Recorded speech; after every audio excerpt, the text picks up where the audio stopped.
அனைவருக்கும் நமஸ்காரம். இங்கே பார்த்தீங்களா, நவதானிய தாளிகைன்னு சொல்லக்கூடிய இங்கே போட்டிருக்கோம்.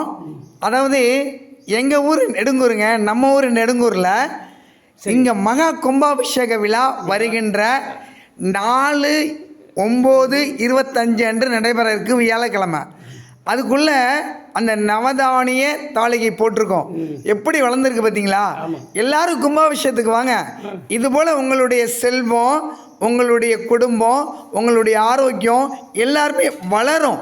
அதுதாங்க இந்த தாளிகை போடுறது. இந்த தாளிகை பார்த்தீங்களா? இந்த தாளிகைக்கு எல்லாரும் ஒரு லைக் பண்ணிவிட்டு அனைவரும் எங்களுடைய கும்பாபிஷேகத்துக்கு வரணும். எங்கள் ஊர் கும்பாபிஷேகம், நமது ஊர் கும்பாபிஷேகம். அதாவது இங்கே இருக்க விநாயகர், ஆலடியான், பூஞ்சோலையம்மன், அப்புறம் மீனாட்சி சுந்தரேஸ்வரர், எல்லையம்மன், மாரியம்மன், அனைத்து ஆலயங்களுக்கும் ஒரே நேரத்தில் 12 கோபுரத்துக்கு கும்பாபிஷேகம். அந்த 12 கோபுர கும்பாபிஷேகத்தை நீங்கள் கண்டு கழிச்சிட்டிங்கனாலே போதும், அடுத்த பிறவி உங்களுக்கு கிடையாது. அதனால் என்றும் இறையருளை நேசிப்போம், என்றும் இறை அன்போடு வாழ்வோம். நன்றிகள், வாழ்த்துக்கள்.